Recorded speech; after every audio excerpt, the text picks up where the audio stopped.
प्रकृति प्रेम दिखावे का अजब गजब है दौर चलाओ, प्रकृति प्रेम दिखावे का अजब गजब है दौर चलाओ।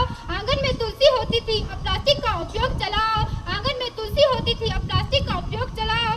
अनजाने में सही लेकिन हम कई जीवों के हत्यारे हैं, अनजाने में ही सही लेकिन हम कई जीवों के हत्यारे हैं।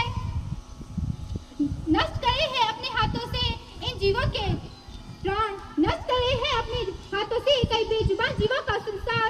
मंगलेश्वर महाराज जी के चरणों में मेरा अशेष नमन। परम सम्माननीय प्रधानाचार्य महोदय जी, आदि योग्य गुरुजनों की चरण वंदना।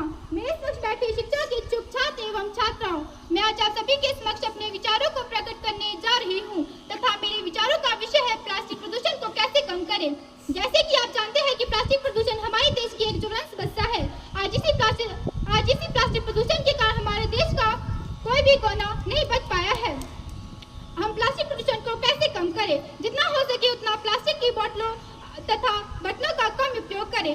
समारोह आदि जाने के लिए यदि हम भोजन प्लास्टिक के बर्तनों में करते हैं तो यह हमारे लिए हानिकारक सिद्ध हो सकता है, इसलिए जितना हो सके प्लास्टिक का कम उपयोग करें। अपने बच्चों तथा शिक्षित लोगों को यह बताएं कि प्लास्टिक को हम कैसे कम करें, क्योंकि यदि हम प्लास्टिक का इतनी तेजी से उपयोग करेंगे तो हमारे आने वाली समस्या प्लास्टिक पॉल्यूशन हो जाएगी। अंत में तो मैं अपनी वाणी को विराम देते हुए कहना चाहूंगी कि पॉलीथीन खाकर गाय मर जाएगी तो दूध कहाँ से लाओगे? पॉलीथीन